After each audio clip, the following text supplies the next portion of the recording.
Hey guys, and welcome to Born in the Past. Tonight we aren't journeying to a glorious battlefield or a gilded palace.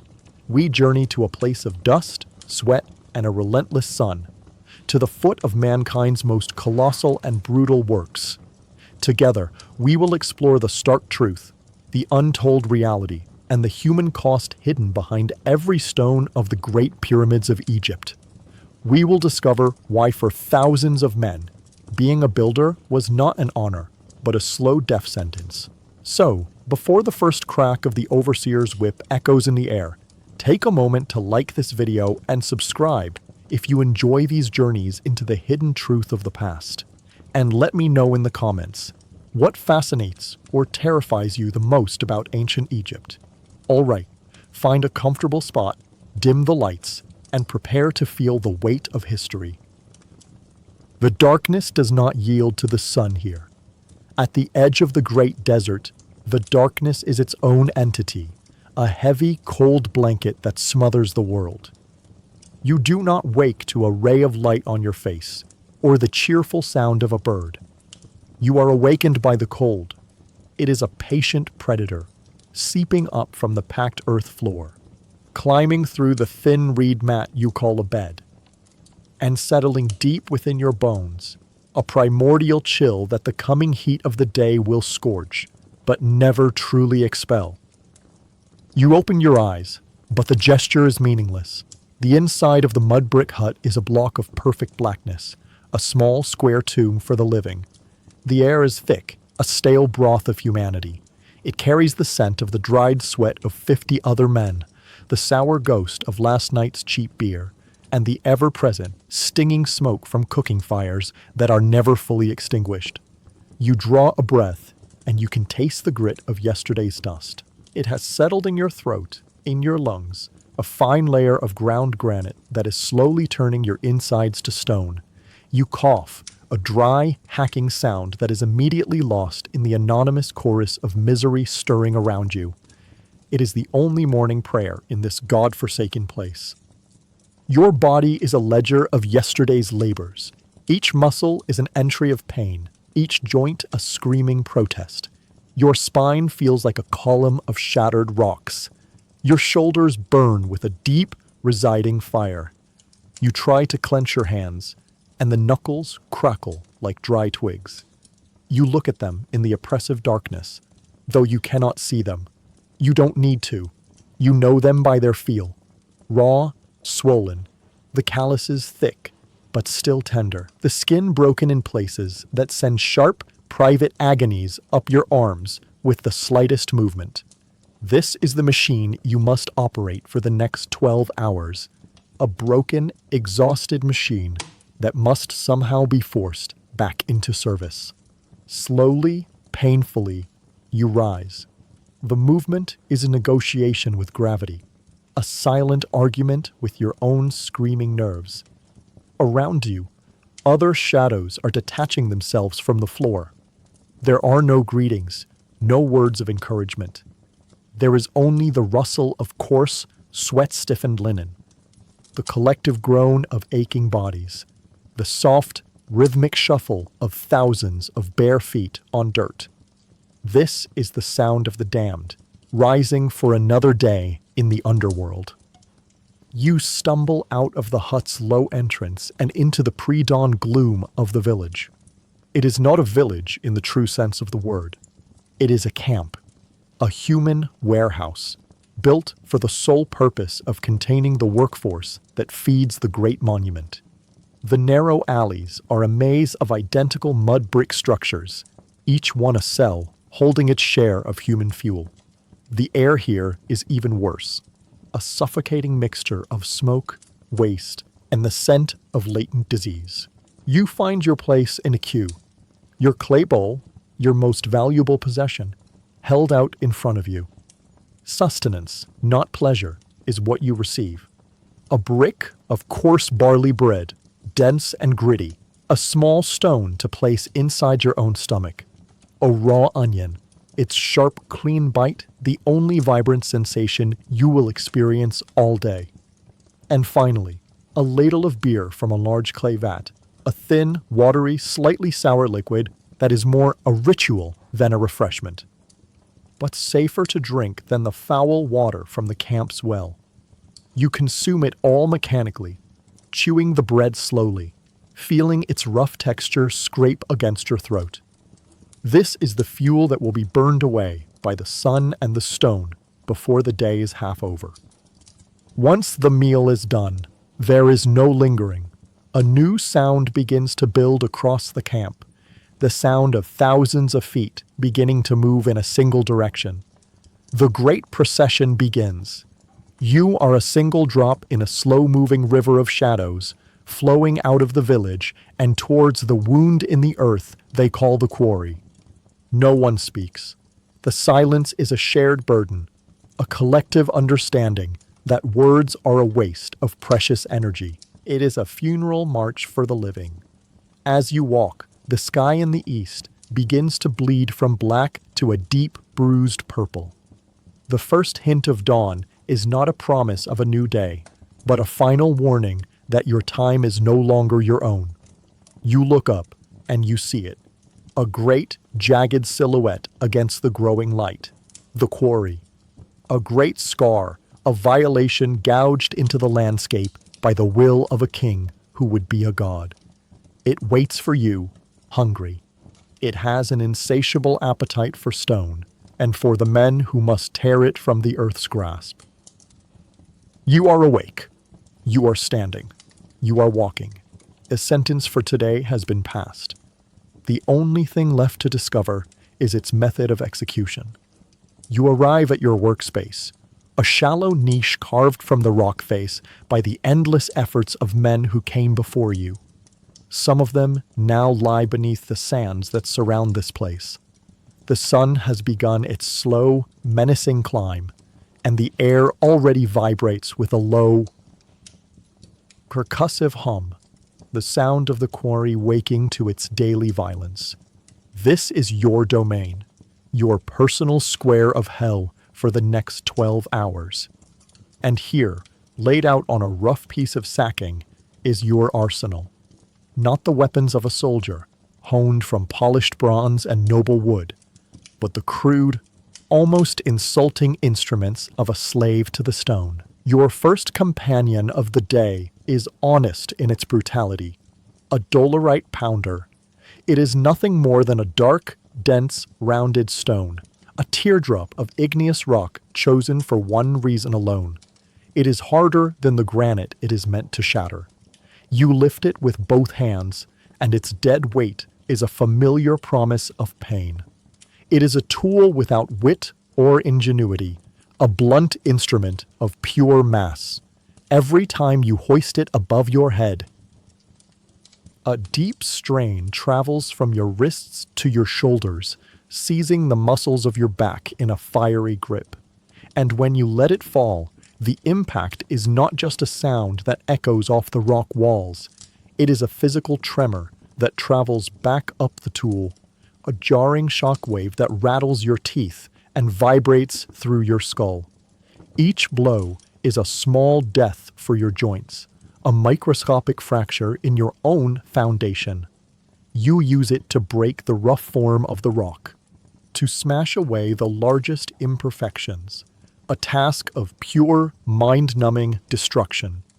And then there is the great deception, the central paradox of your labor, held in the short, deceptively simple form of a copper chisel. When it is new from the forge, it has a dull, reddish gleam. Its edge, hammered and sharpened by the smiths, feels sharp to the touch. It feels like a proper tool. It feels like hope. You set its edge against a pre-drawn line on the granite, a guide marked out by the masters of the craft. You take up a heavy wooden mallet. The first few blows are clean, satisfyingly solid. You hear a sharp crack as a sliver of stone gives way. For a moment, you are a creator, a shaper, imposing order on the chaos of the rock. But granite is ancient, patient, and stubborn, and copper is young, soft, and eager to yield. The 10th blow feels less certain. The 20th is a dull thud. By the 50th, the chisel is no longer a tool of precision, but a blunt instrument of frustration. You pull it away and examine the edge. It has curled back on itself, a metal lip of surrender.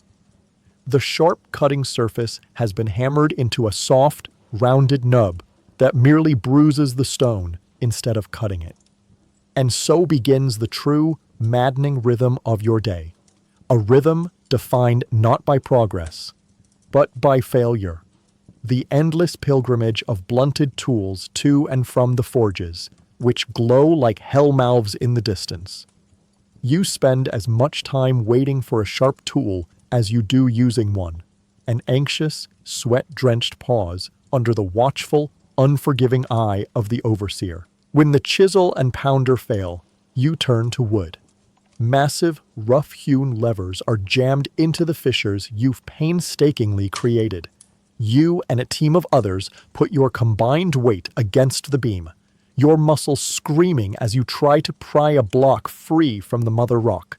You hear the wood groan under the immense strain, a sound of protest that mirrors your own. You feel it begin to splinter under your hands. The ever-present fear of the snap, a sound like a thunderclap, followed by an explosion of wooden shards and a sudden, violent shift of a multi-ton slab of stone that could crush you in an instant. For the finer cuts, there is a long copper saw, but it does not work alone. It requires an abrasive. Another man stands beside you, pouring a steady stream of sand and water into the groove as you and a partner pull the saw back and forth. This is not cutting. This is a slow, agonizing process of erosion. The grating, screeching sound sets your teeth on edge. You are not cleaving the stone. You are wearing it away, grain by patient grain, just as it is wearing you away, breath by labored breath. At the end of the day, you will look at your hands. They are the truest tools here. They are blistered from the vibrating handle of the chisel, bruised from the shock of the pounder, and pierced with 100 tiny splinters from the rough-hewn levers. They are no longer your hands. They are implements made of flesh and bone, and like the soft copper they wield, they are designed to be used up, worn down, and discarded. You come to understand a terrifying equation, a piece of economic truth written in your own blood and sweat. The reason there are thousands of you is because your tools are so few and so poor. The stone demands a sacrifice, and the debt that cannot be paid in copper and wood must be paid in the currency of men. There are many enemies in the quarry. There is the crushing weight of the stone, the brutal inadequacy of your tools, the searing tyranny of the sun. These are honest enemies. They attack you from the outside, and you can see them, feel them, and to some extent, brace yourself against them. But there is another enemy here, an enemy that is silent, patient, and inescapable. It does not strike you or crush you. You invite it inside with every breath you take. It is the air itself. A perpetual haze hangs over the worksite, a shimmering shroud of fine white powder that clings to everything. It coats your skin, your hair, your clothes. It turns the sweat on your brow into a gritty paste. When the wind shifts, this cloud can become so thick that you can barely see the man working 10 feet away from you, his form reduced to a ghostly silhouette moving in a world of white.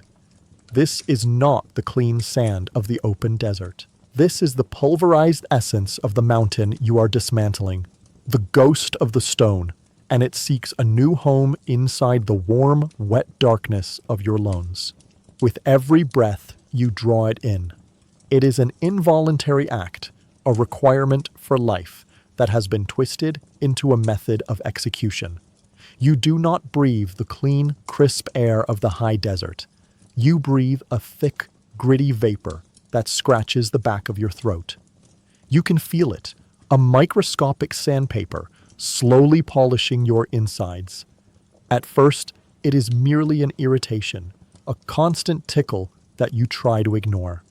You drink water, you swallow, but the feeling never truly goes away. It is a permanent resident, a new texture in the landscape of your body. The true anthem of this place is not the ring of mallets on stone, but the cough. It is a constant, percussive sound, a grim orchestra playing from 1,000 different throats. It starts in the morning, a dry, barking command from deep within your chest, a cough that produces nothing but a jolt of pain in your ribs. You see the older men who have spent 10 or 20 seasons in this dust-filled hell. Their coughing fits bend them in half, their faces turning a dark, mottled red as they struggle to draw a breath. They spit onto the ground, but only a thin, watery saliva comes out, sometimes flecked with a rust-colored stain you try not to think about. You knew a man last season, a good man, strong as an ox, who could swing a dollarite pounder all day. You noticed it begin with the breath. He would pause after every few swings, his chest heaving. Then came the cough, a constant companion that shook his entire frame. Soon, he could no longer lift the pounder. They moved him to carrying the water skins, a lighter task. But even the walk from the well to the rock face left him gasping, leaning against a stone. His eyes wide with a quiet panic. Finally, he could not make the walk from the village at all. You saw him one last time, sitting outside his hut, a living skeleton wrapped in linen, his entire existence reduced to the single, desperate task of drawing one ragged breath after another. He was gone a week later. The healers have no real name for this. They call it the dust curse or the wasting wind. They see the life draining from a man, and they offer foul-tasting herbs or useless incantations to appease a vengeful god. They do not understand that the very substance of the work is the source of the death. They do not understand that the mountain, it seems, does not give up its body without taking yours in exchange. It is a slow, methodical trade. 1,000,000 tons of stone for a few thousand pairs of lungs. And so, every time you take a breath, you feel the gritty texture on your tongue. Every time you cough, a cold knot of fear tightens in your gut. You feel your own chest rise and fall, and you begin to count the breaths. You wonder how many more you have left before they too become short, shallow, and precious. You look at the fine powder settling on your arms like a layer of frost, and you understand. You are not just working the stone, you are inhaling it. You are absorbing it. The Great Pyramid will one day rise to pierce the sky, a perfect, eternal monument of white limestone. But its foundation is not made of stone alone. It is built on the silent, unseen foundation of 1,000 crumbling lungs. You are not just building a tomb for your king. You are slowly, breath by breath, becoming a part of it. By mid-morning, a new tyrant ascends to the throne of the sky, the Egyptian sun. In the fertile lands along the Nile, it is a god, a life-giver, the golden eye of Ra watching over his creation. Here, in the vast open wound of the quarry, it is a malevolent entity. It is an executioner. It is not content to simply illuminate your suffering. It must actively participate in it. The heat is not a temperature. It is a physical weight. It presses down on your shoulders, a tangible burden added to the weight of the tools and the stone. It bakes the very air until the act of breathing feels like inhaling from a furnace. The light it casts is a merciless, white-hot glare that reflects off the pale limestone, stabbing at your eyes until the world is reduced to a painful, overexposed blur. There is no softness here, no gentle warmth. There is only a relentless, punishing assault. Your sweat evaporates the instant it forms, leaving a crust of white salt on your skin that chafes and stings. You are being slowly mummified while you are still alive. And then there is the thirst. It begins as a simple dryness in the mouth, but soon grows into a deep, gnawing ache that consumes your thoughts. Every swallow is a rasping effort.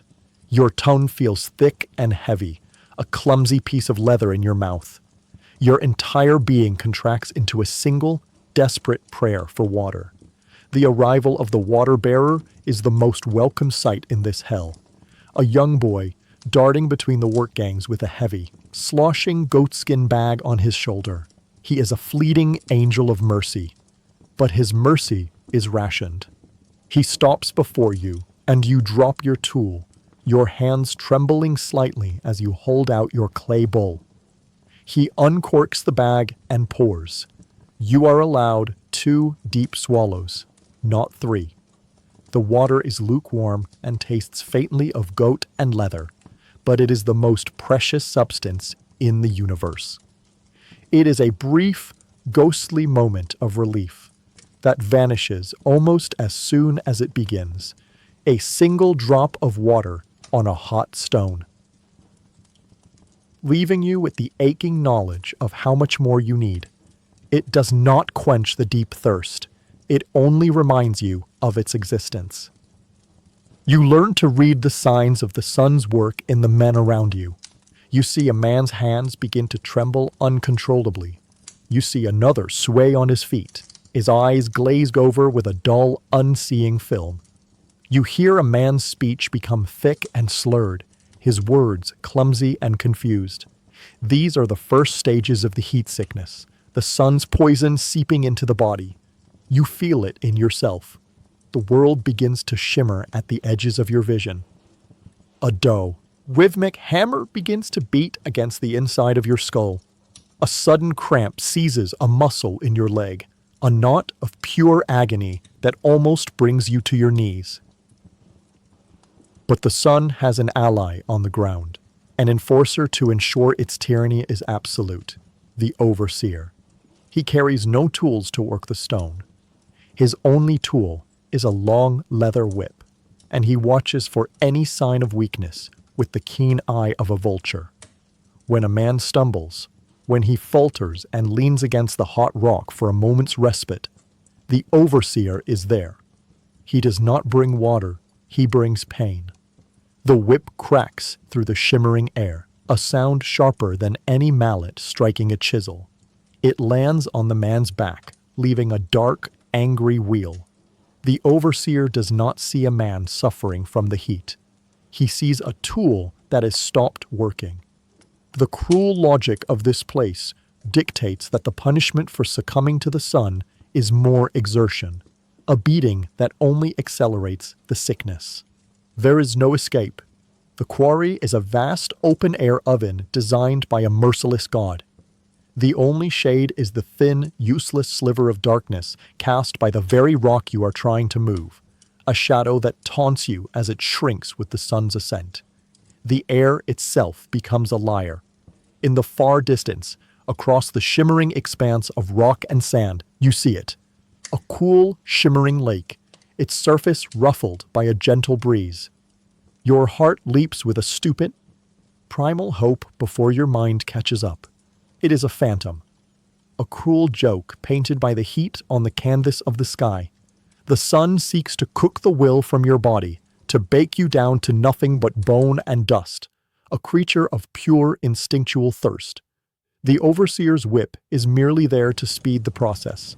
You are caught between the hammer of the sky and the anvil of human cruelty, and you are being beaten into submission, blow by agonizing blow. For hours, there is only the rhythm, the rhythmic clang of mallet on chisel, the heavy thud of the dolerite pounders, the grating screech of sand on stone, the chanting of the men hauling the sledges. The quarry has its own pulse, a monstrous industrial heartbeat. You fall into it. You surrender your own will to it. It is the only way to survive the day, to let your mind go numb and your body become an automaton, a piece of the larger machine. It is a stake of hypnotic, mindless labor. And that is when it happens. Danger does not send a warning here. It does not announce its arrival. It waits for the moment you forget it exists. It begins not with a human shout, but with a sound from the stone itself, a high, sharp crack that cuts through the dull percussion of the worksite. It is not the sound of stone being broken by a tool. It is the sound of stone breaking under its own internal, impossible stress. It is the sound of the mountain complaining, a brittle cry of protest that makes every man freeze for a fraction of a second.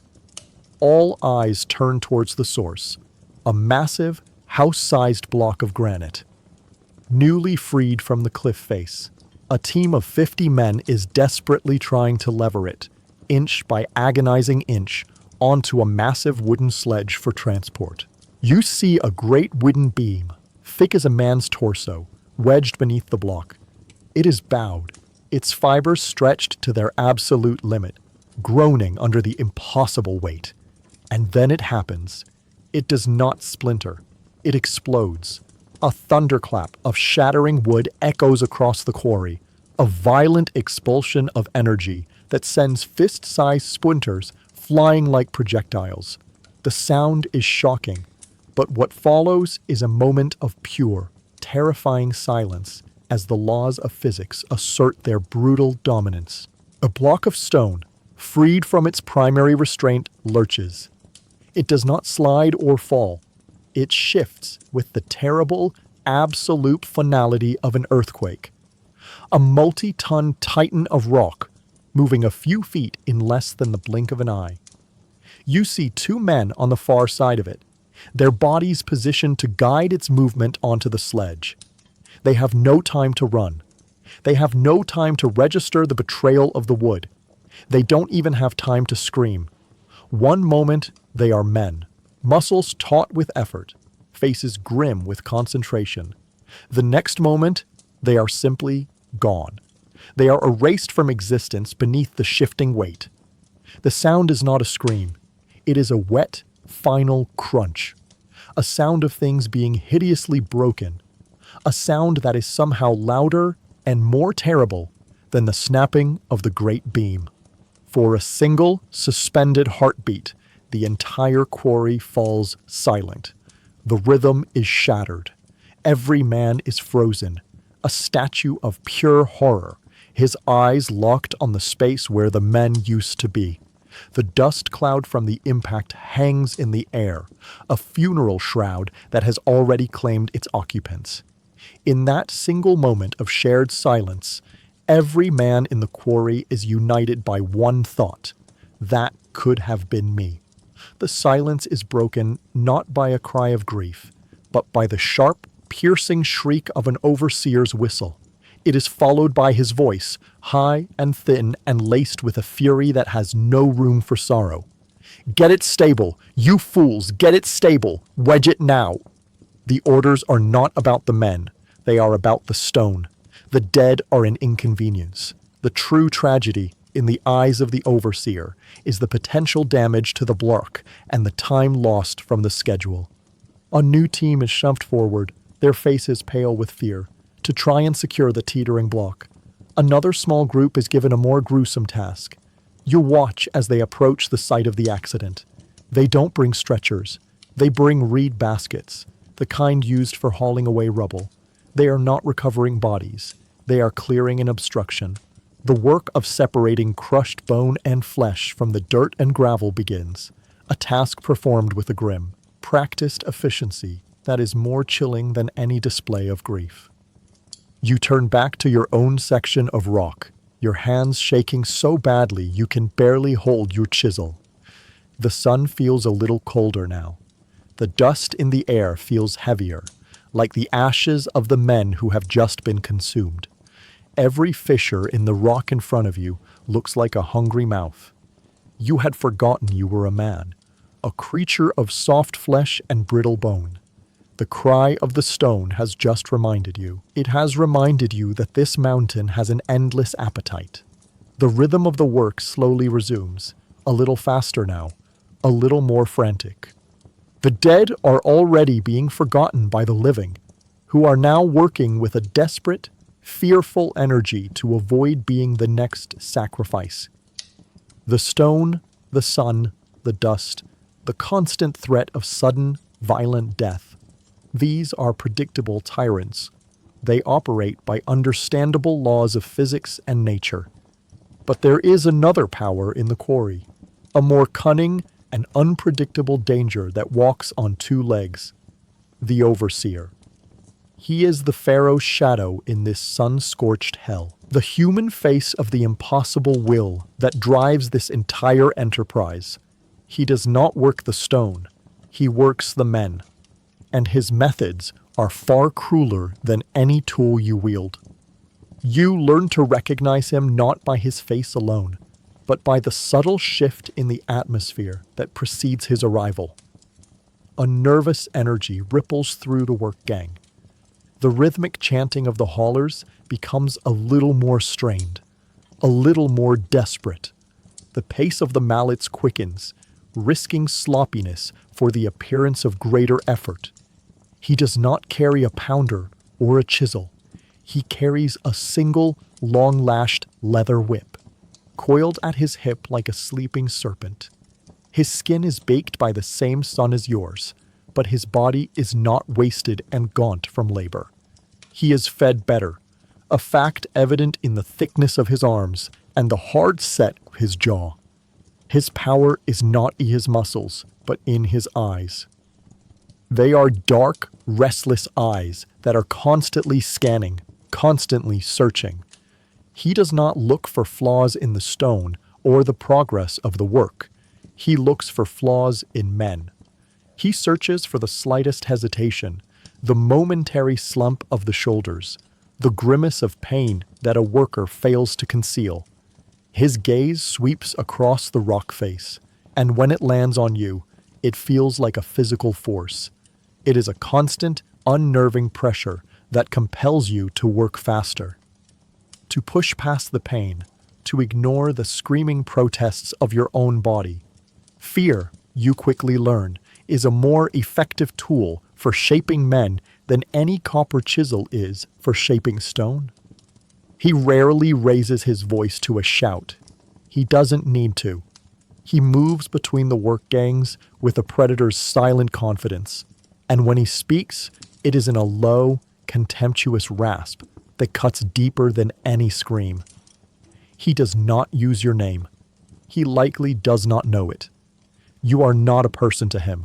You are a number, an asset, a piece of equipment. He calls you dog, worm, lazy swine. The words are deliberate, designed to strip you of your identity, to scrape away your history, your family, your humanity, until all that is left is a pliant, fearful creature of labor. You fumble. The handle of your mallet, slick with your own sweat, slips from your grasp and clatters onto the rock below. The rhythm of your work is broken. The sound, though small, is an error, an imperfection in the great machine. Before you can even bend to retrieve it, a shadow falls over you, blocking out the sun. He is there. He seems to have materialized from the heat haze itself. He does not look at the fallen tool. He looks only at you. The stone does not sleep, he says, his voice a low growl. It does not eat. It does not tire. Why should you? There is no answer you can give. You stare at his feet, avoiding his gaze, your heart hammering against your ribs. You can smell him, the scent of cleaner linen, of a meal that contained meat. He is close enough that you can feel the heat radiating from his body. He lets the silence hang in the air, a heavy, suffocating blanket of pure intimidation. You know what he wants. He wants you to feel the fear. He wants you to understand that your existence here is conditional, dependent entirely on your ability to remain useful. The whip at his hip remains coiled. He knows its true power is not in the sting of its lash, but in the cold dread of its constant presence. It is the punctuation mark at the end of every command. It is the physical border that separates his world of authority from your world of pain. Finally, he makes a small, impatient gesture with his chin. Work, he hisses. You scramble to pick up your mallet, your hands shaking, and resume your task with a frantic, clumsy energy. The shadow moves on, in search of its next victim. You look into the eyes of men like him, and you see not just simple cruelty, but a chilling, profound emptiness. He is a man who has traded his own soul for a whip and the minor authority to command the dying. Perhaps he, too, is a prisoner. He is under pressure from the master builder, who is under pressure from the vizier, who is under pressure from the living God himself, the pharaoh. The overseer is just another gear in the great grinding machine, a gear whose teeth are made from the fear and submission of other men. Under his gaze, your work is no longer just a struggle against the stone. It becomes a performance, a desperate play where you act the part of a tireless, unfeeling machine. You work not to build the pyramid, but simply to make the pharaoh's shadow pass you by and fall on someone else. The sound, when it finally comes, is not a gentle bell or a melodious call. It is an ugly, guttural blast from a bronze horn, a single, long note that echoes off the rock walls and signals the end. It is the sound of release, not of freedom, for you know you must return tomorrow, but of a temporary parole, a brief stay of execution. For 12 hours, your body has been the property of the pharaoh. For the next 12, it is yours to try and repair. You stop. You simply stop. The mallet falls from your numb fingers. You let your arms hang limp at your sides. And in that first moment of stillness, the pain you have held at bay all day with the sheer force of will rushes in like a flood. It is a tidal wave of agony. Your back, which has been a rigid pillar of torment, now collapses into a spasm of fire. The muscles in your arms and legs, kept taut for hours, begin to tremble and seize. The simple act of straightening from your hunched-over posture is a slow, excruciating process, each vertebra cracking in protest. The adrenaline that masked the worst of the day's damage recedes, leaving behind the raw, detailed truth of your body's injuries. Slowly the work gangs begin to dissolve. The shuffling retreat to the village begins. You are a column of ghosts drifting through the deep purple twilight, each man encased in his own private sphere of pain. The white dust of the quarry covers you like a burial shroud, giving your skin a pale, corpse-like sheen under the rising moon.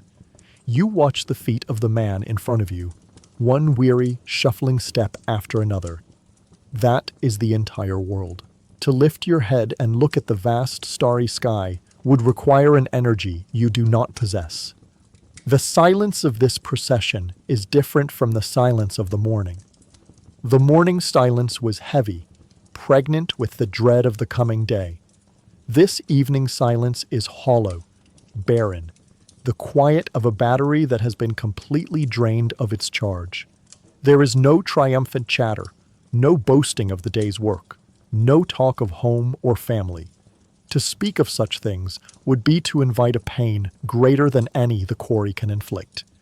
To remember a life of softness, of love, of choice, would be to make this current existence utterly unbearable. And so, you walk in a cocoon of shared, silent exhaustion. In the distance, you see the flicker of the campfires. The sight does not inspire joy or a feeling of homecoming. It inspires only a primal, animal recognition of a place to rest. The village is both a sanctuary from the quarry and the prison that ensures your return to it. You enter the narrow alleys, a river of broken men flowing back into its banks. The smell of cooking fires is stronger now, but it brings no comfort.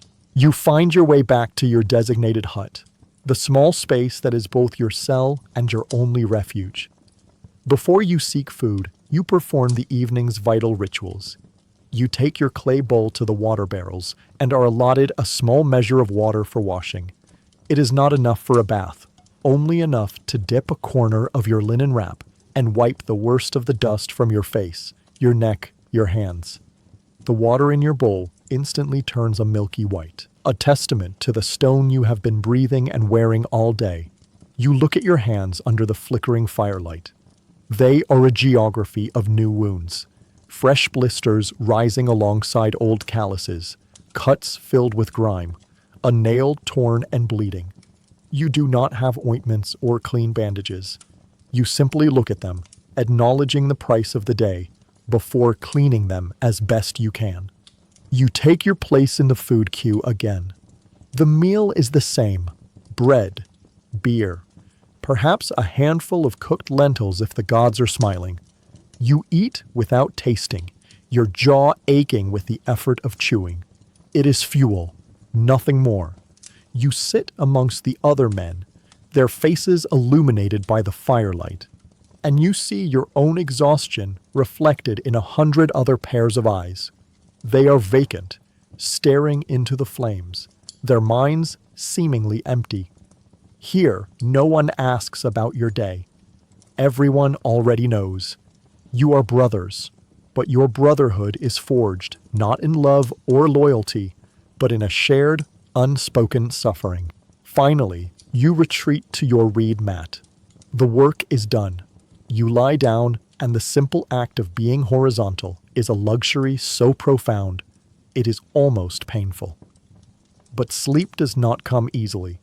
The cold from the earth begins its slow ascent once more, a familiar companion. You close your eyes, but you do not see darkness. You see the blinding white of the sun on the limestone. You hear the sharp crack of the overseer's whip and the wet, final cry of the stone as it claimed its victims. Sleep is not an escape. It is not a sanctuary. It is merely a brief, troubled pause before your sentence is carried out again. The first act is over. A new day brings a different kind of hell. The monotonous rhythm of the previous days is broken. You are not assigned to the rock face, to your small niche of dust and pain. Today, you have been drafted into a transport gang. Your task is not to break the stone, but to move it. In some ways, this is a promotion. It is a task given to the stronger men, a sign that the overseers believe your body still has something left to give. You are not yet one of the walking dead who haunt the quarry face. But as you stand before your new challenge, you are not certain if this is a reward or simply a more elaborate punishment. Before you lies the fruit of another team's suffering, a single, colossal block of limestone, perfectly squared and dressed. It sits upon the sand, seeming to have grown from the earth itself. It is the size of a small house. Its weight is a concept too vast for your mind to truly grasp. It seems less a piece of rock and more a fragment of the mountain itself, tamed but still possessing a terrifying, sleeping power in its immense mass. This is the immovable object. And you are part of the supposedly unstoppable force. Your new team is larger, a company of over 100 men. Your tools are different, not the small, intimate chisels and mallets, but tools of a grander scale. Ropes, thick as your thigh, woven from thousands of strands of papyrus fiber, lie in great coils upon the sand like sleeping serpents. Levers, great beams of cedar wood, so long and heavy it takes 4 men just to carry one, are propped against the nearby rock face. They seem impossibly small and fragile next to the stone they are meant to lift. A different kind of foreman presides over this operation. He is a man with a voice like a drum, and his only tool is a wooden clapper. He stands atop a nearby rock, his eyes not on any single man, but on the operation as a whole. He will not lift or pull. He will be your heartbeat. He will be the single will that unites 100 straining bodies. The first task is to lift. An impossible thought. How do you lift a mountain? The foreman's clapper sounds, a sharp, commanding crack, and the work begins. Men swarm around the base of the block, jamming the sharpened tips of the great levers into the narrow space beneath it. At the foreman's next signal, you and 50 other men throw your combined weight against the length of the beams. The wood groans, a deep, resonant sound of fibers being stretched to their breaking point.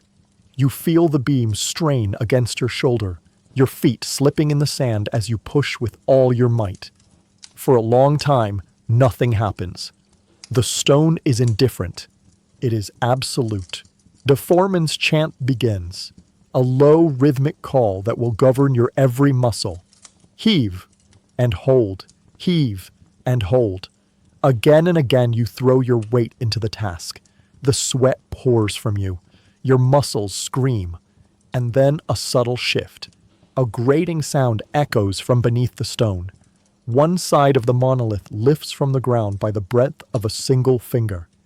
It is a victory that has cost the collective strength of 50 men, and it is a victory measured in a single inch. Immediately, other workers scramble forward, frantically shoving thin wooden wedges and flat stones into the newly created gap. The process is repeated over and over for what feels like hours. Lift, hold, wedge. Lift, hold, wedge. Slowly, painstakingly, one side of the great stone is raised until there is enough space to perform the next miracle, placing the rollers. These are massive logs of wood, smoothed and coated in a slick layer of animal fat. They are the key to the entire operation. Under the foreman's shouted directions, the logs are carefully pushed into the space beneath the block. The danger here is immense, palpable. A moment's carelessness, a misplaced hand, a sudden shift in the stone's weight, and a man would be crushed to a featureless pulp between the log and the rock. Once the rollers are in place, the great ropes are brought forward. You take your place on one of the main hauling lines, finding a spot among 20 other men. You wrap the coarse fibers around your hands and torso, the rough texture digging into your skin. You are just one man, but your strength, for the next few moments, will be woven together with that of hundreds of others. The foreman's chant changes. It is no longer a call to lift, but a call to pull. He raises his clapper high. Take the strain. The slat in the rope disappears. It goes taut, humming with a terrifying tension. Heave now! Heave now! You lean forward until your body is almost parallel with the ground, your bare feet digging into the sand for purchase. Your entire world contracts to the few feet of rope in front of you and the straining back of the man ahead. The rope cuts into your hands. Your back feels as if it will snap in two. The combined might of all of you is pitted against the pure, stubborn inertia of the stone. For a moment that stretches into eternity, there is only the strain. Then it happens. A deep, grinding protest echoes from below as the stone shifts, its immense weight settling onto the lubricated rollers. It moves. A cheer goes up from the men, a ragged, breathless sound of triumph. The immovable has been moved. It lurches forward at the pace of a dying glacier, a few agonizing inches at a time. But it moves. You have done the impossible. But as you look at the path ahead, a long sandy track leading towards the distant, shimmering line of the river, you realize this small victory was merely the first step of a journey that will be measured in sweat and blood. You have not conquered the stone. You have merely agreed to carry it on your back. The journey begins. The foreman's chant finds its steady hypnotic rhythm, and the great procession lurches into motion, leaving the familiar scar of the quarry behind. You are no longer a man. In this moment, you are a component.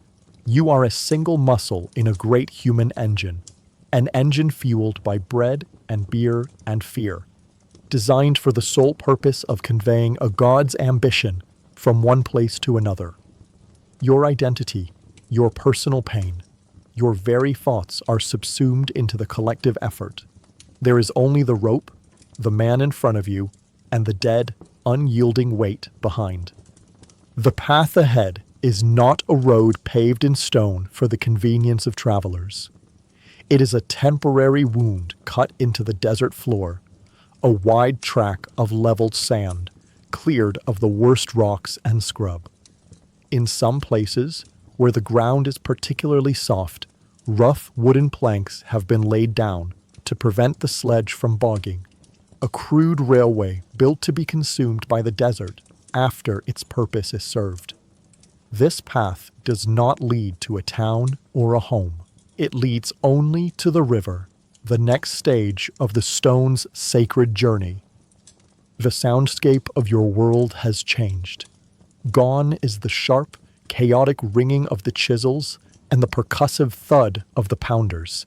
In its place is a deeper, more organic music of suffering. There is the low, resonant groan of the massive wooden sledge, its beams flexing under a weight they were never meant to bear. There is the rhythmic, gritty crunch of the wooden rollers crushing the sand beneath them. And above it all, like a heartbeat, is the foreman's ceaseless chant, the drumbeat to your slow, agonizing march. He no longer calls for a single, mighty heave. He calls for a continuous, flowing pull, a seamless application of force. His voice rises and falls, a simple, repetitive melody that works its way into your mind, turning your legs into pistons that rise and fall with the cadence. The sun is no less cruel out here in the open desert. In the quarry, you were at least surrounded by high walls of rock that offered fleeting moments of shade as the day progressed. Here, there is nothing.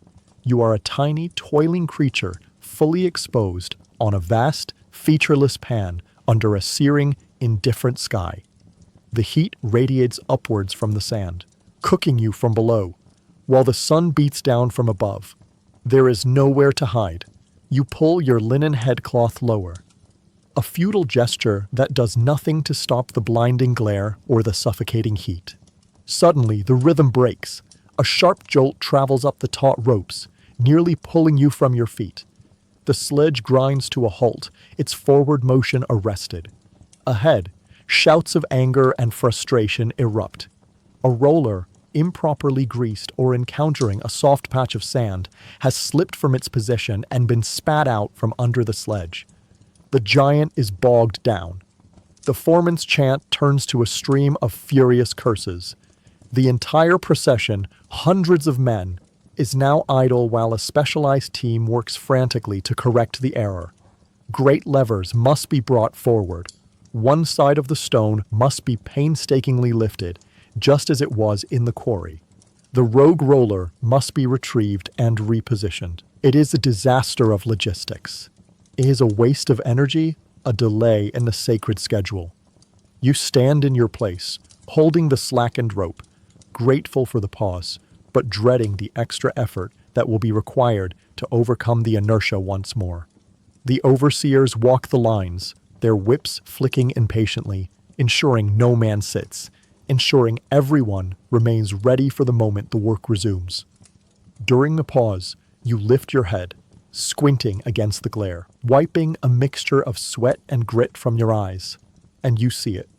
Far on the horizon, so far away that it seems like a dream, is a thin, shimmering line of impossible green. The Nile Valley. Life. It is a smear of deep, verdant color in a world of monotonous beige and white. It is the destination. It seems as far away as the moon. The sight of it offers a strange, dual emotion, a surge of hope that this journey has an end, and a crushing wave of despair at the immense distance that still separates you from it. From a distance, your procession must look like a colony of ants attempting to drag a fallen mountain crumb back to its nest. The sheer, ludicrous scale of the task is overwhelming if you allow yourself to think about it. The stone is the protagonist of this story. You and the hundreds of men beside you are merely the legs, the temporary, expendable motive force for its grand pilgrimage. The rogue roller is finally back in place.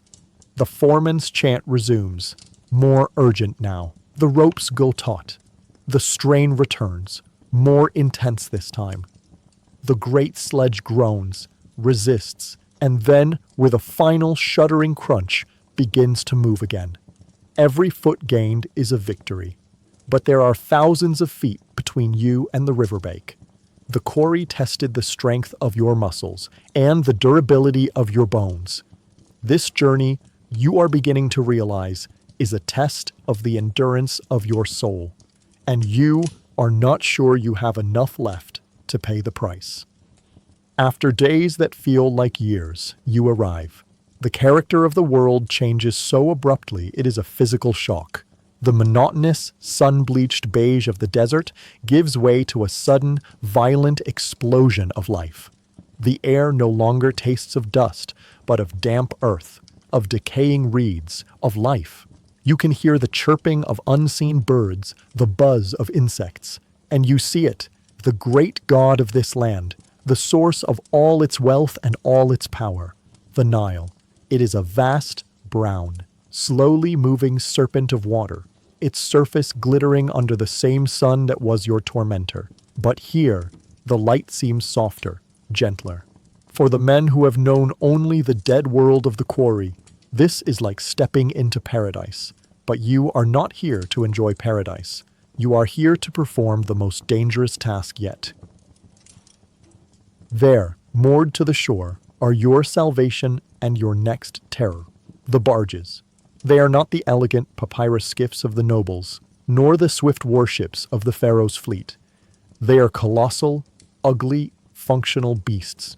They are not ships, they are floating platforms, great rafts built for giants, constructed from massive beams of cedar and acacia wood lashed together with ropes of palm fiber thick as a man's arm.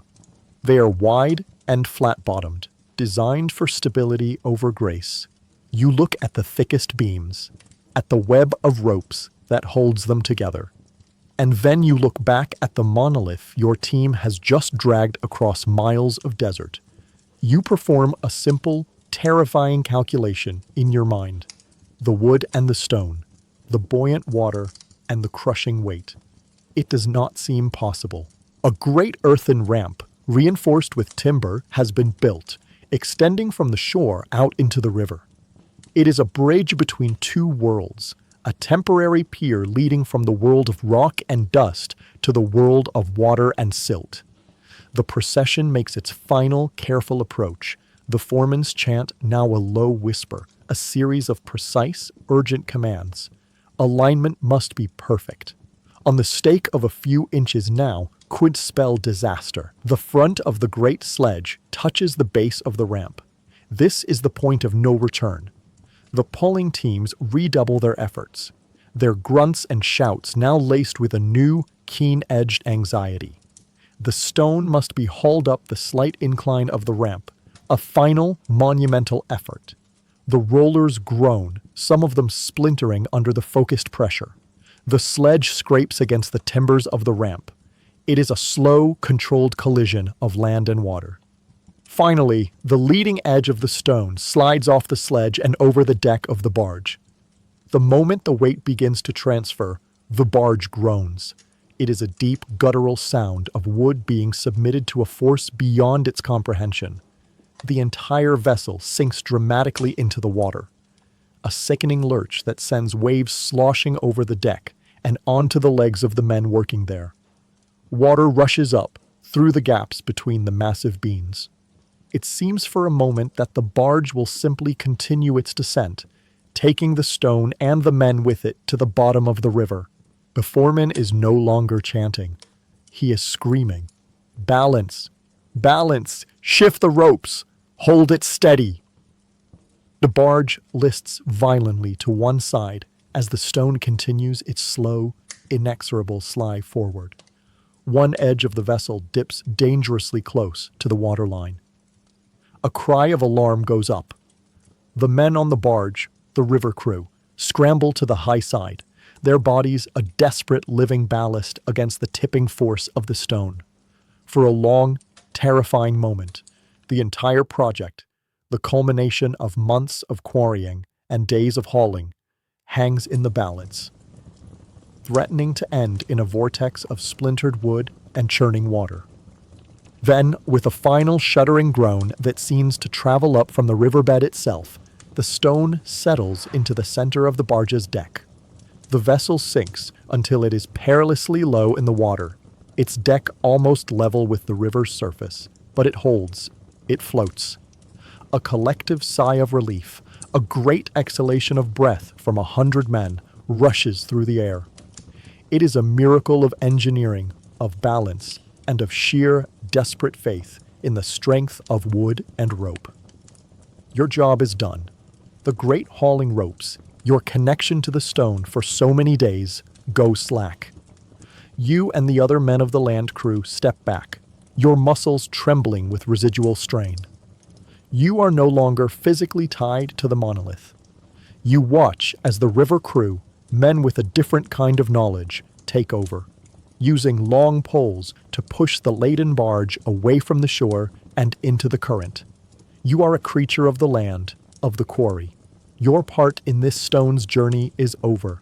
You watch the barge drift away, sitting low and heavy in the water, a man-made island of granite, a testament to an impossible task completed.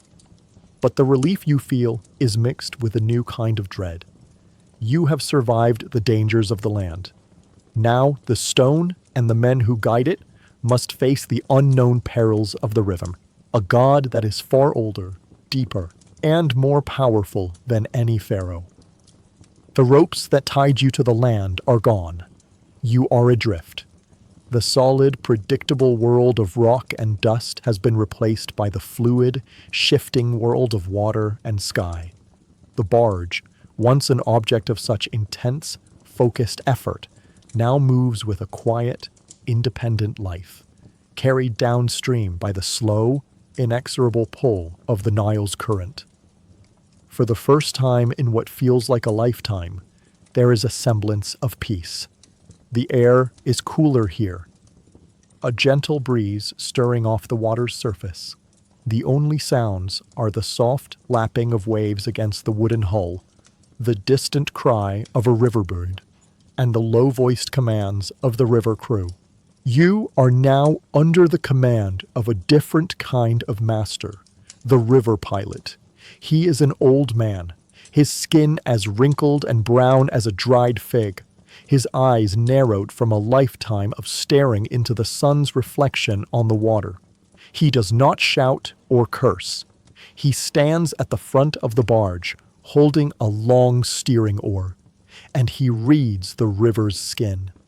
He sees the subtle ripples, the changes in color, the V-shaped wakes of the current, a language that is utterly foreign to you, but as clear to him as the hieroglyphs in a temple. The men of the river crew use long, sturdy poles, not to propel the barge, but to steer it, to fend off the shore when the current pushes too close, to guide its slow, ponderous dance with the river god. The journey is not swift. The landscape slides by at the pace of a walking man. You see fields of barley, green and lush. You see groves of date palms, their fronds rustling in the breeze. You see small villages of mud brick huts, so different from the soulless barracks of the quarry. Children stop their play to watch your strange vessel pass, a floating mountain of stone that seems to defy all reason. It is a world of life, of normalcy. And you feel like a ghost passing through it, a creature from a harsher, more brutal reality. But this peace is a deception. The river is not a road. It is a living entity, with moods and tempers and 1,000 hidden dangers. The pilot suddenly raises a hand, his body tensing. His voice is sharp, cutting through the calm. "Hard to port! Pull hard!" You see nothing but the same brown, placid surface of the water. But he has seen it, a subtle smoothness, a lack of texture on the water's surface that betrays the presence of a hidden sandbank just inches below. A trap of silt and mud, waiting to seize the barge's flat bottom and hold it fast, perhaps for days, perhaps forever. The crew scrambles, their poles digging deep into the riverbed, their muscles straining to push the immense weight of the barge away from the unseen danger. The vessel swings slowly, agonizingly, its hull scraping the top of the sandbank with a dull, grinding sound before it drifts free into the deeper channel. The pilot has saved you from one of the river's traps. But the sand is not the river's only secret. The river belongs to older gods, to creatures who were here long before the first pharaoh, and who will be here long after the last pyramid has crumbled to dust. You see what you at first believed to be a long, gnarled log, half submerged and drifting near the reeds of the bank. It is dark and covered in what looks like green slime. You are about to dismiss it when the log blinks. A single, golden, unblinking eye, cold and devoid of any emotion you can recognize, opens and fixes on the barge. It is not wood. It is ancient scale and patient primordial muscle, a crocodile. It is immense, longer than any two men lying end to end. It does not move. It simply watches, a silent, armored god of the deep. Now that you have seen one, you see them everywhere. They sun themselves on the muddy banks, great, powerful beasts, as still as statues carved from dark stone. Their eyes, all of them, follow your passage. There is no anger in their gaze, only a cold, reptilian assessment. They are waiting. The river is their domain, and their ancient wisdom knows that sooner or later, everything on or near the water makes a mistake. Everything eventually falls in. A new kind of fear takes root in your heart, a fear far more primal than the dread of the overseer's whip. It is the fear of the unseen below. Every splash, every dark shape that moves beneath the surface, every ripple that is not caused by the wind sends a jolt of ice through your veins. The deck of the barge, once a platform of labor, now feels like a tiny, fragile island of life in an ocean of sudden, violent death. The men instinctively move towards the center of the barge, away from the edges, their quiet talk ceasing, their eyes constantly scanning the water. This journey down the Nile is a lesson in humility. In the quarry, you moved a mountain of stone, a feat of human will and brute force. But here, on the back of this ancient, living God, you are reminded that you are just soft, temporary flesh. And you are floating through a kingdom whose ancient rulers have no respect for the ambitions of men, and whose only law is the patient, eternal hunger of the predator. As dusk paints the sky in shades of deep orange and purple, the pilot guides the barge towards a designated mooring spot along the bank, a sheltered cove where the current is gentle and the shore is clear of dense reeds. The day's journey is over. The long poles are shipped and secured. An anchor, a heavy stone tied to a thick rope, is lowered into the water with a quiet splash. A different life begins, the life of the river crew at rest. You watch the men around you, and you realize they are a different breed from the exhausted, broken beasts of the quarry. They are leaner, more agile, their bodies corded with a wiry strength born from the constant need for balance and leverage. They move with a quiet confidence, a familiarity with their floating world that seems utterly alien to you. Their skin is just as dark from the sun, but their eyes are different. They are the sharp, clear eyes of hunters and pilots, constantly reading the subtle signs of the water and the sky. Their value to the pharaoh lies not in their brute, expendable force, but in their irreplaceable knowledge.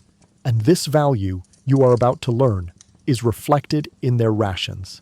A small fire is kindled in a clay-lined pit built on a bed of sand in the center of the barge, its flames a cheerful, dancing orange against the growing darkness.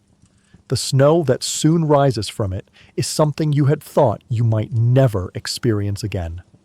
It is not the smell of baking barley bread or boiling lentils.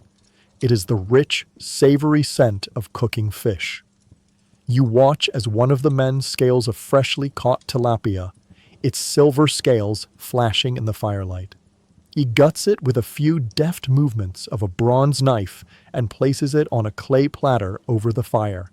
The sound of its searing, the smell of its cooking flesh is a torment and a miracle. You are given a portion, not just the standard brick of bread and a ladle of thin beer, but a piece of the cooked fish. You take it with trembling hands, feeling its warmth seep into your skin. You eat it slowly, savoring every mouthful. The flaky white meat, seasoned only with a pinch of salt, melts in your mouth. It is the taste of life, of the river's own bounty. But it is also the taste of status. This food, this simple luxury, tells you more than any overseer's speech ever could. It tells you that these men are considered valuable. They are skilled artisans, essential to the success of the project. They are not expendable. You and the men of the quarry are. The thought settles in your stomach, a cold, heavy counterpoint to the warmth of the fish. After the meal, a quiet settles over the barge, but it is not the hollow, exhausted silence of the quarry camp. It is a living quiet. One of the older sailors, a man with a face like a cracked riverbank, begins to tell a story in a low, mesmerizing voice. He does not speak of his aches or his fears. He speaks of the river. He tells a tale of the great flood in his grandfather's time, when the Nile rose so high it washed away whole villages. He speaks of a battle he once witnessed between a giant crocodile and a hippopotamus, a battle of ancient gods that churned the water red. He speaks of the phantom lights sometimes seen on moonless nights, said to be the spirits of men whose barges were claimed by the river's currents. The other men listen quietly, mending nets or sharpening tools, their faces soft in the firelight. Before he settles down to sleep, you see the pilot, the old man who guided you through the day's dangers, walk to the edge of the barge. He pours a small amount of his own beer from his cup over the side, a silent offering into the dark, swirling water. He mutters a quiet word, a prayer, a name. Perhaps to Happy, the god of the Nile's inundation, or perhaps to Sobek, the great crocodile god, whose children you saw watching you from the banks. It is not a grand temple ceremony.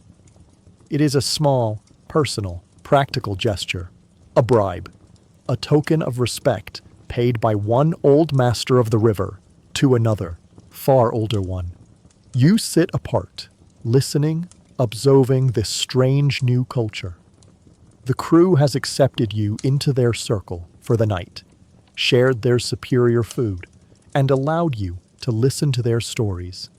But you are not one of them.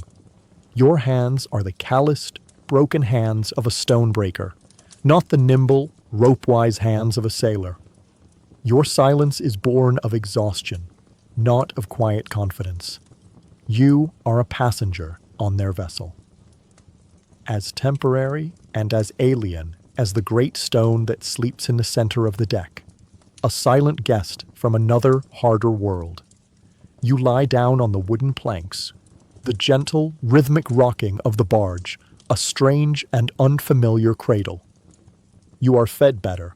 You are safer from the whip. Your lungs are free from the choking dust.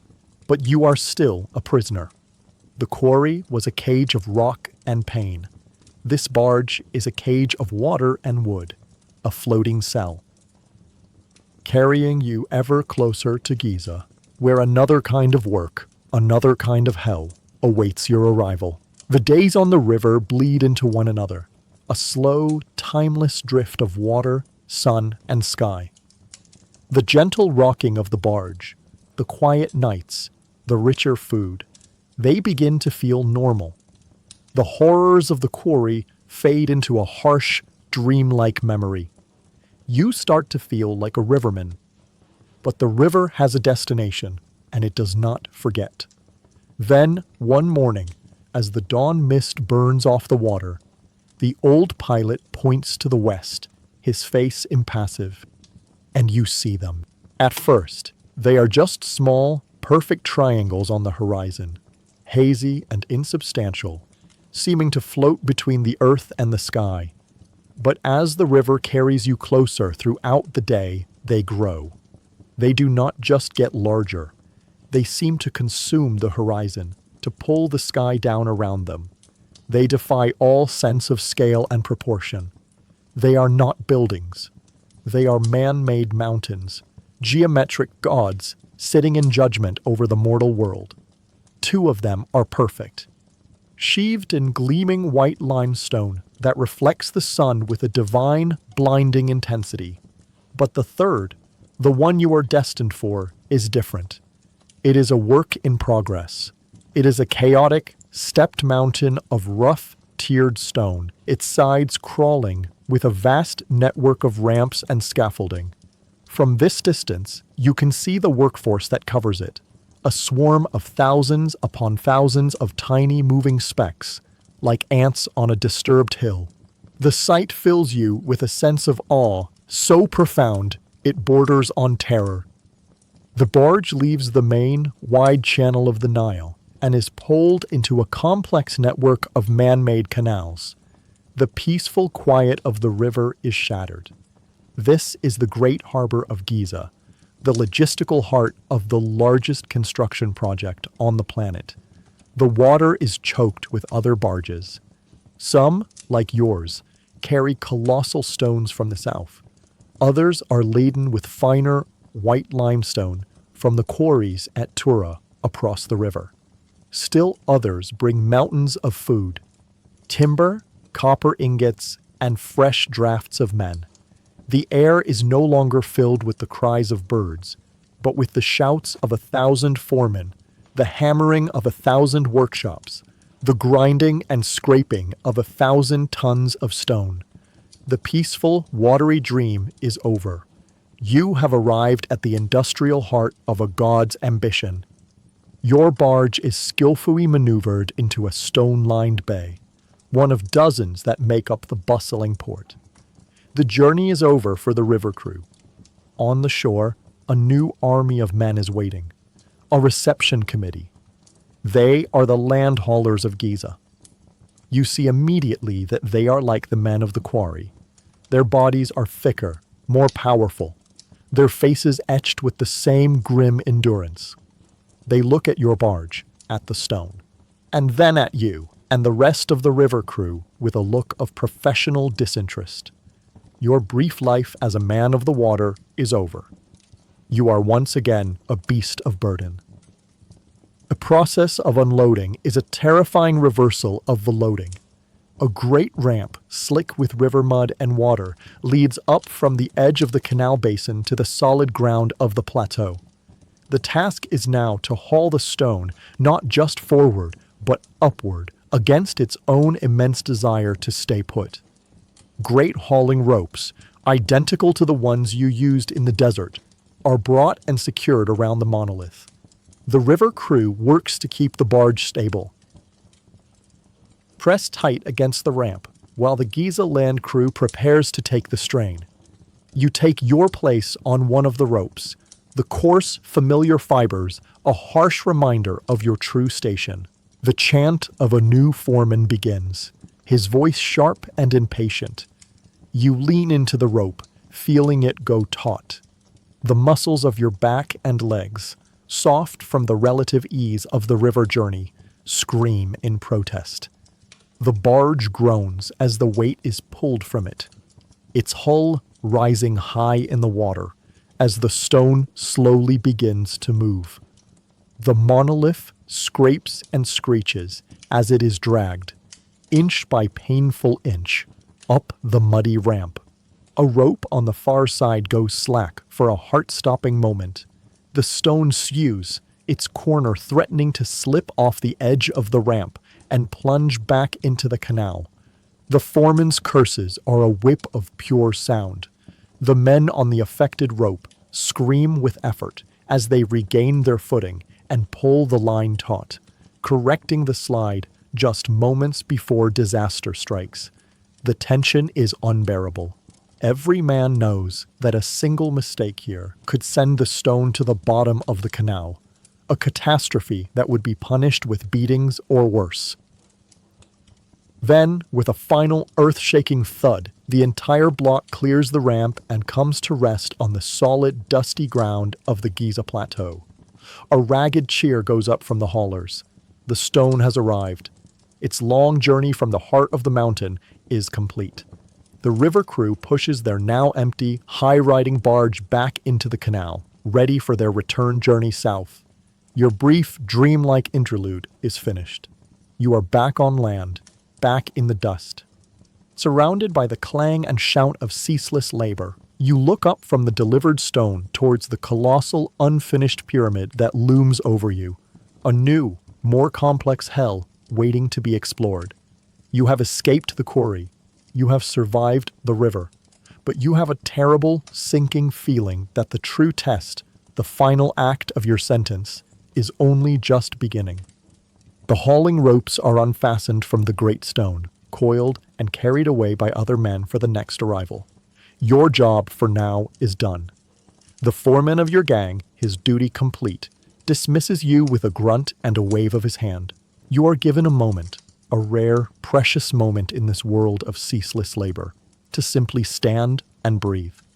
You are just one man amidst the organized chaos of the Giza port, and for a few heartbeats, no one is watching you. No one is shouting at you. You are invisible. You don't wander off. You stay where you are, a few paces from the stone you helped deliver. Your stone. It sits on the Giza sand, impassive and silent, still radiating a faint warmth from its long journey under the sun. To any other observer, it is a simple, massive block of limestone, indistinguishable from the hundreds of others that surround you in various stages of transport. But it is not just a stone to you. You know its story. You were there for its violent birth, its arduous pilgrimage. You know its price. You look at its smooth, dressed face, and you think of the quarry.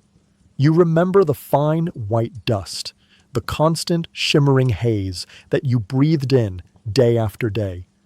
You think of the man you knew who wasted away, whose lungs slowly turned to stone so that this block could be free. His last ragged breaths are a part of this stone's story. You think of the sharp, sickening crack of the breaking lever, the wet crunch of men erased from the world in an instant. Their lives. Their futures, their memories, they were not just lost, they were paid. They were part of the purchase price for this single block. Their ghosts are embedded deep within this stone. You think of the journey across the desert, the sweat of 100 men, for days on end, a river of human energy poured into the sand just to keep this block moving. You think of the sunstroke, the thirst, the mindless, repetitive strain that hollowed you out from the inside. That life force, that collective agony, was absorbed by this stone, a debt of pure physical suffering. You think of the fear on the river, the cold dread inspired by the silent, watchful eye of the crocodile, the heart-stopping lurch of the barge as it was loaded, the near disaster at the unloading ramp. While no one on your barge was taken by the river god, you know the stories. You know the river always claims its due. That constant, simmering fear is part of this stone's story too. And then, you lift your gaze from your single familiar stone. You look around you at the Giza Plateau, and you see them everywhere. Dozens, hundreds of other blocks, all waiting in queues to begin their final ascent. And beyond them, you look up at the Great Pyramid, a mountain of countless stones, just like this one, stacked one on top of the other, reaching for the heavens. A cold, terrible arithmetic begins in your mind. If this one stone, this single brick, in a house for a dead god, cost so much, so many aching backs, so many lungs full of dust, so many moments of terror. 2 lives snuffed out in an instant, and countless men brought closer to their own end. Then what is the total cost of what stands before you? The question is too vast. The number is incomprehensible. You try to imagine the suffering multiplied by 10,000, by 100,000. The mind cannot hold it. You realize, in a moment of terrible clarity, that you are not looking at a pyramid of stone. You are looking at a monument built of pain. Each block is a tombstone for the anonymous suffering required to place it. The mortar that holds them together is the sweat, the fear, and the blood of forgotten men. It is a mountain of agony, built to ensure the eternal life of one man who considers himself a god, at the cost of the brief, brutal lives of thousands of men who are treated as less than animals. You stare at the pyramid, and for the first time, you see it not with awe at its scale, but with a profound, soul-crushing weariness for its price. The debt of blood has been paid for this single stone. Its long journey is over, but yours is not. An overseer's shout, sharp and impatient, breaks your reverie. You, on your feet, to the great ramp. You are being assigned to a new gang, one that works on the final ascent. Act 2 is over. The stone is at rest, and you are about to begin your climb into the final, most terrifying circle of this man-made hell. The brief respite is over before it has truly begun. An overseer's shout, sharp and impatient, breaks your reverie. You are herded with 100 other new arrivals, men whose journeys have converged here from quarries and ports across the land. You are moved away from the bustling canals and towards the base of the Great Pyramid. The ground beneath your feet changes. It is no longer the soft sand of the desert or the packed earth of the riverbank. It is a treacherous, uneven terrain of sharp-edged limestone chips, discarded wooden wedges, and a fine, pervasive dust that is somehow different from the quarry dust. It is the dust of 1,000 different kinds of stone, mixed with the debris of a generation of labor. You stop, not by choice, but because the mass of men in front of you has halted. And in that pause, you look up, and your spirit shrinks. All the words you know, building, monument, tomb, they are all hopelessly inadequate. Before you is a sheer, man-made cliff, a mountain assembled from geometry and pain. It rises into the sky at an angle that seems to defy the gods. A staggering wall of tiered stone that blots out half the sky. The sun, your old tormentor, is hidden behind its bulk, and you are plunged into its colossal shadow. The shadow is cold, a stark contrast to the heat you have known, and it feels like the shadow of death itself. You can see the peak, the current summit of the work, so high that it seems to be in another world, a place for eagles and gods, not for mortal men. Clinging to the side of this artificial mountain is the great ramp. It is not a simple straight slope. It is a colossal serpent of mud, brick, and timber, coiling its way up and around the structure in a slow ascending spiral. It is an engineering marvel in its own right, a temporary road built to facilitate the creation of a permanent one. Its surface, you can see, is not stone, but a thick layer of slick clay and Nile mud, kept constantly wet by teams of water-bearers. It is a road to the sky, paved with suffering and ingenuity, and on this serpent's back flows a river of men, a constant two-way current of humanity. On one side of the wide ramp, teams of haulers strain at their ropes, their bodies bent almost parallel to the ground, dragging the great stone-laden sledges upward in a slow, agonizing crawl. Their rhythmic, desperate chanting is the dominant sound in this new world. On the other side, a faster-moving current of men descends, teams returning with their empty sledges, boys carrying empty water skins, and messengers scurrying up and down with orders from the master builders. It is the circulatory system of the great beast, pumping stone and men to its ever-growing heart. The air here is not just dusty. It is thick with a cacophony of sound that overwhelms the senses. It is the sound of a small city being built and torn down in the same moment. 1,000 shouts in a dozen different dialects. The strained, guttural grunts of the hauling gangs. The high-pitched, agonizing screech of the heavy wooden sledges sliding on the wet clay. The distant, rhythmic tapping of mallets where masons high above are fitting the fine outer casing stones into place. The sharp, sudden crack of an overseer's whip cutting through the din. It is a symphony of immense, organized chaos. You follow the line of the ramp with your eyes, up and up, past the first turn, then the second. The men working near the top are nothing more than tiny, crawling insects, their individual forms lost against the immense scale of the structure. You try to imagine the view from that height, the sheer, dizzying drop to the ground. You realize that a fall from that high would not just mean death, but utter annihilation. A man would not leave a body. He would leave a stain. Standing here at the bottom, you feel smaller and more insignificant than you ever have before. In the quarry, you fought against the stubbornness of the stone.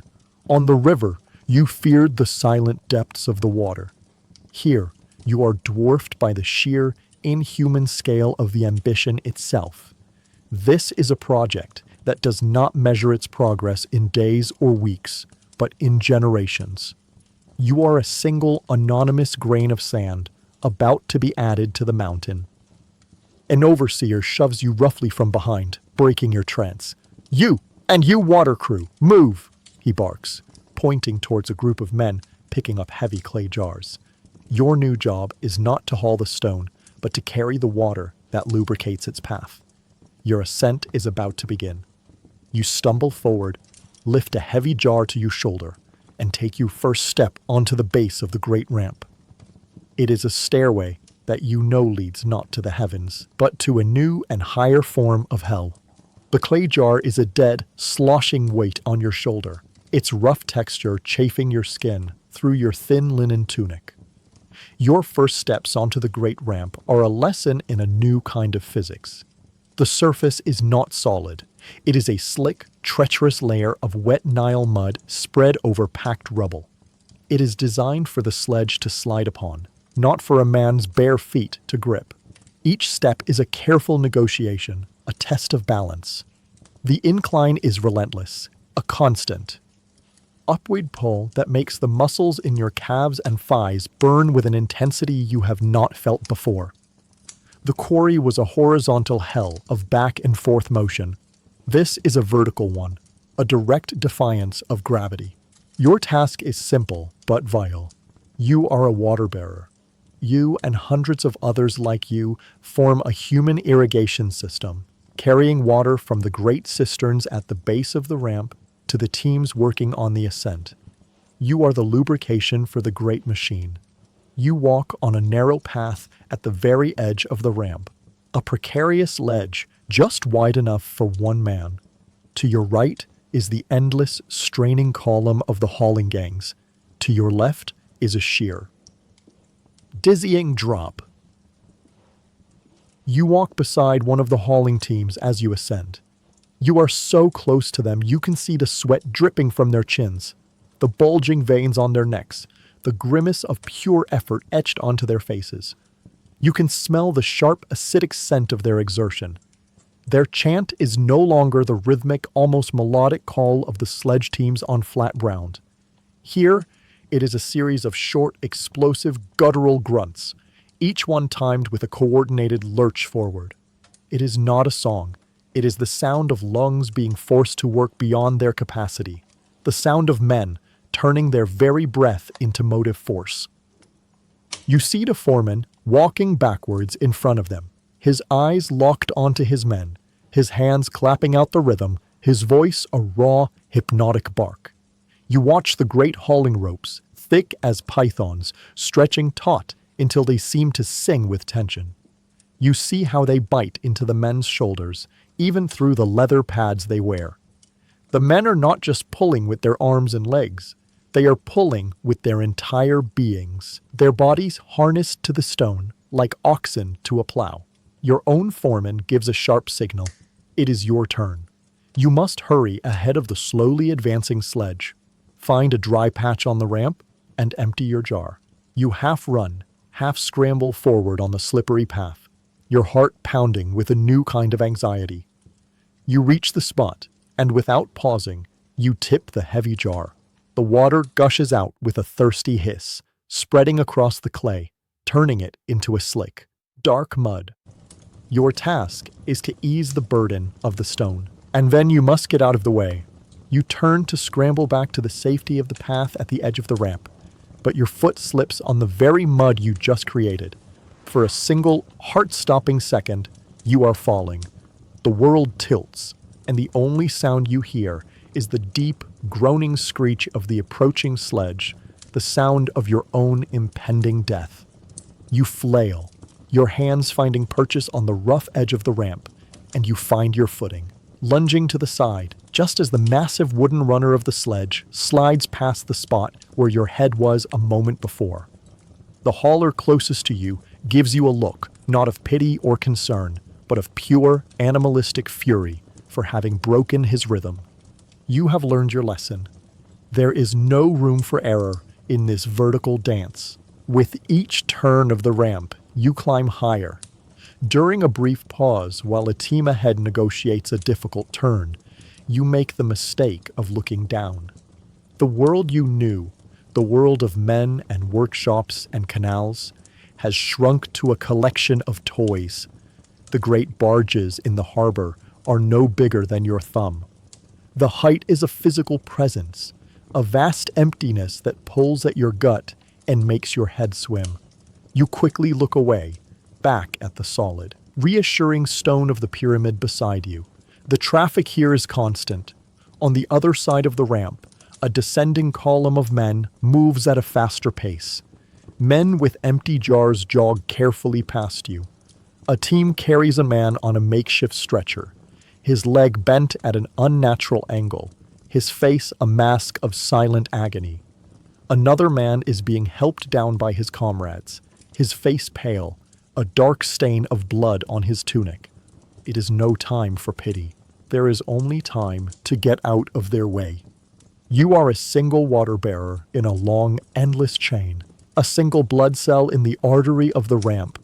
Your job is to make the path slick, to ease the passage of the stone. You are an enabler of this impossible ascent. You look up towards the summit, still impossibly, dishearteningly far away, and then you look down at the slippery, treacherous path at your feet, and you realize that on this ramp, a single misstep is the only difference between carrying the water and becoming a red stain upon the mud. The higher you climb, the more the world changes. It is not just the view, though the shrinking landscape below is a constant, dizzying spectacle.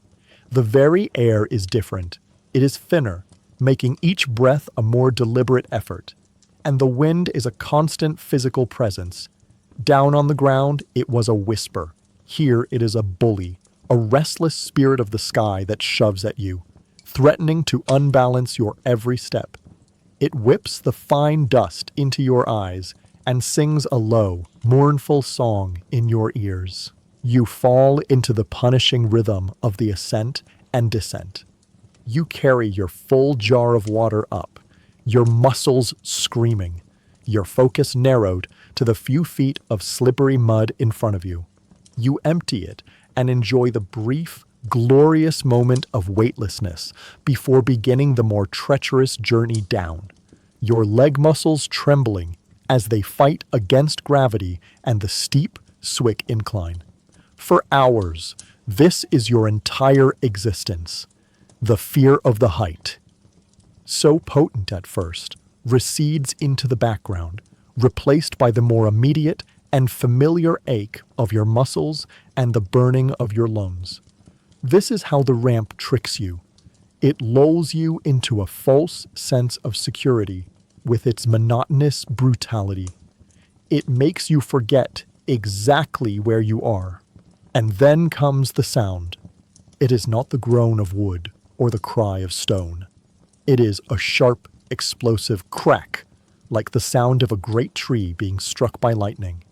It is a sound that every man on the pyramid dreads with a primal terror, the sound of a main-hauling rope snapping under inhuman strain.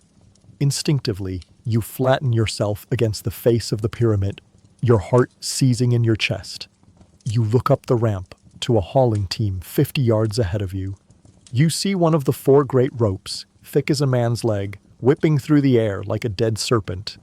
The 20 men who had been pulling on it are thrown violently backwards, a tangle of limbs and stunned surprise, their collective pulling force not just gone, but reversed into chaos. Their balance gone, some of them stumble into the path of the men beside them. But the true horror is the sledge. Deprived of a quarter of its pulling force and a crucial point of stability, the multi-ton block lurches violently sideways.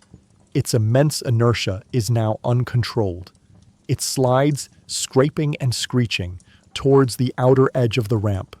A man, then another, then a whole group of them who cannot get out of the way in time, are simply swept off the edge. They do not scream for long. Their cries are thin, torn away by the wind and the vast emptiness. You watch, frozen in a state of horrified fascination, as their bodies tumble through the vast empty air. They are no longer men. They are just falling shapes, growing smaller and smaller against the distant, sun-baked ground. There is a terrible, final silence to their descent, followed by a series of dull, sickening thuds that you feel more than you hear. They have not just died. They have been utterly annihilated, erased from the world. For a long moment, there is only the sound of the wind. Then, panic erupts. The teams near the accident scramble away from the precariously tilted sledge, which has now jammed itself against the side of the ramp. Men are shouting. Some are crying. Others are simply staring, their faces white with shock. Overseers are screaming, their whistles shrieking a frantic, useless rhythm, but their authority is momentarily gone, lost to a primal, collective terror that has seized the ramp. The vertical river of men has become a frozen waterfall of fear. From your high vantage point, you can see the tiny figures of the crews below, rushing to the spot where the men landed. You see the aftermath, a scene of brokenness that the height mercifully blurs, reducing it to a small, contained tragedy in a vast landscape. You know what it is. It is the end of fathers, of sons, of brothers. Slowly, brutally, order is restored. The surviving members of the broken team are herded down the ramp. A new team is called up. The work of painstakingly stabilizing the jammed sledge begins. The work must continue. The pyramid demands it. But the atmosphere has changed. The air is thick with a new, more potent fear. Every man on the ramp now feels the void at his back, a hungry, waiting presence. The wind no longer feels like a simple breeze. It feels like a grasping hand trying to pull you from your footing. You continue your climb, but you no longer look up at the summit. You only look at the few feet of slippery mud in front of you, because you now understand that the pyramid does not just demand your sweat and your breath.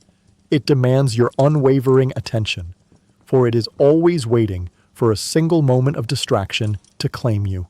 Your journey up the ramp finally ends, not at the true summit, that pointed capstone of gold that will one day pierce the heavens is still a distant dream, but at the current summit, the highest working level of the pyramid.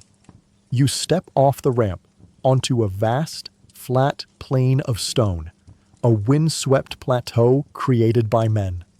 It is a startling, disorienting space. You are exposed, standing on the roof of the world, with nothing above you but the vast, empty sky. The wind. A mere bully on the ramp is a roaring tyrant up here, tearing at your clothes and forcing you to lean into it just to stay upright. The view in every direction is a dizzying panorama of the entire world, a map laid out for the gods.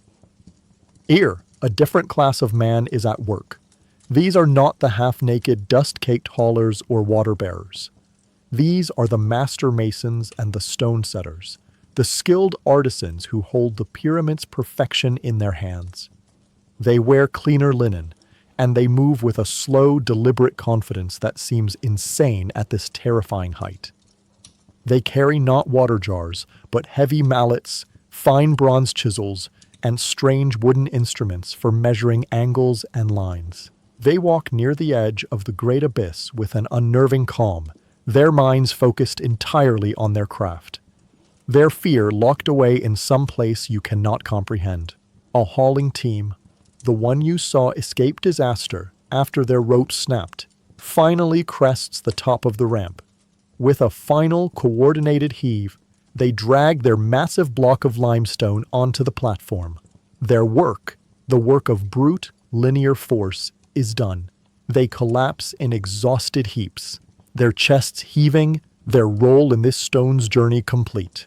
Now, the work of the artists begins. You watch, fascinated, as the master mason approaches the stone. He places a hand on its surface, not with force, but with a strange kind of reverence, as if greeting an old friend. He does not see a block. He sees a component, a single, precisely shaped piece of a puzzle, with a designated, unalterable destination. He and his apprentices begin their work. They use long plumb bobs, strings weighted with lead, to check the vertical alignment of the surrounding stones. They use great wooden set squares to ensure the corner will be true. The master mason makes a few small marks on the foundation with a piece of red ochre, his movements economical and precise.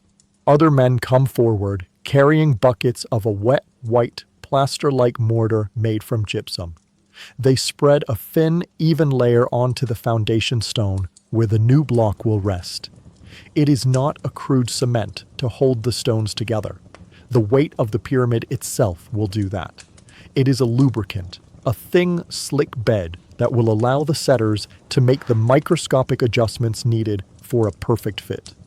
The process of moving the stone into its final position is a slow, nerve-wracking ballet of immense weight and delicate precision. The hauling ropes are removed. The block is now manipulated with a system of smaller, powerful wooden levers and wedges. The foreman of the setters does not shout like the overseers on the ramp.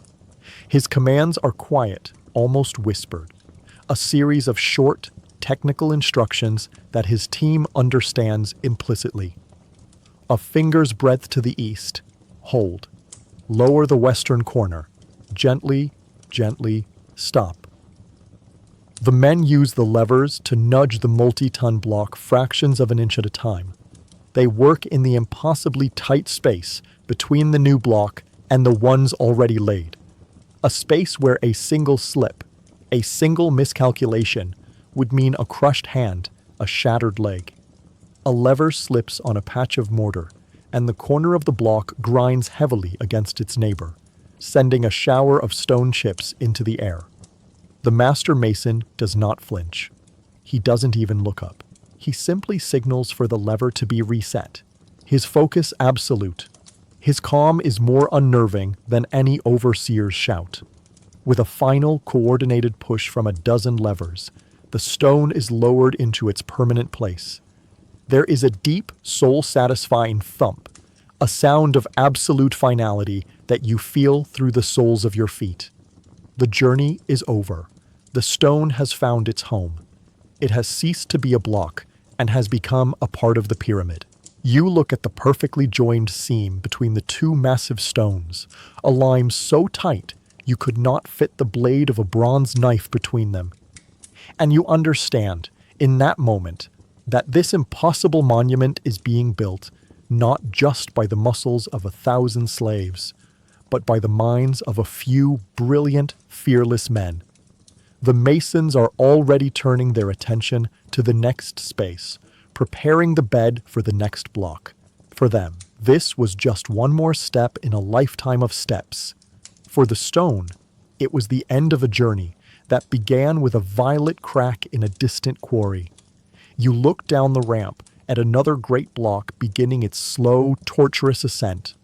The great machine never stops, and you must descend again, back into the vertical river, to fetch more water for the next stone's journey to the sky. The horn sounds its final, welcome blast, a sound that echoes strangely in the thin, high air. The day's work is done. The descent down the great ramp is a different kind of trial. It is a controlled fall, your thigh muscles screaming with the effort of holding back your momentum on the steep, slick incline. To finally step off the base of the ramp onto the flat, solid ground of the plateau is to be reborn, to return from the treacherous world of the sky to the familiar world of men. You do not return to a simple camp of temporary huts. You enter a city. This is the great workers' village of Giza, a sprawling metropolis of mud, brick, and industry that has existed for decades, built for the sole purpose of serving the mountain of stone. It is a place of stark contrasts. By day, you labor on a monument of divine perfection, of clean lines, geometric purity, and eternal purpose. By night, you live in a world of chaotic, temporary, human mess. The air here is thick with 1,000 smells, a dense tapestry of life that overwhelms the senses after the clean austerity of the heights. There is the rich, yeasty aroma from the great bakeries and breweries, working day and night to produce the tens of thousands of loaves and jars of beer needed to fuel the workforce. There is the savory scent of roasting fowl from the kitchens that feed the scribes and overseers, a scent that makes your mouth water with a longing for something other than bread and lentils. There is the sharp, metallic smell of the blacksmith's forges, where the soft copper tools are endlessly repaired and resharpened. It is the smell of a civilization, not just a labor camp. And the sound, the exhausted, hollow silence of the quarry camp, is replaced by the vibrant, noisy din of life. Men shout and laugh and argue in the tongue of Nubia, in the dialects of the distant provinces, in the languages of foreign captives. You hear the sharp crack of a dropped tool from a workshop that never sleeps, the rhythmic chanting of off-duty soldiers practicing their drills, the braying of donkeys protesting their loads. It is a city that never truly rests. You walk through the crowded, unpaved streets towards your assigned barracks. You pass the house of the sick, and from within its walls, you hear a man groaning in a fever delirium. It is a house of pain, a repository for the project human debris, but it is also a house of care, however rudimentary, a place where broken limbs are set and wounds are cleaned. You pass a brewery, its doors open to the street. Men crowd inside and spill out into the alley, shouting over heavy clay cups of thick, dark beer. They are not just drinking for sustenance. They are drinking to forget, to wash away the fear and the pain of the day in a loud, aggressive camaraderie. From a doorway of a section of houses slightly better kept than the rest, you hear a sound so alien and unexpected it stops you in your tracks for a half second.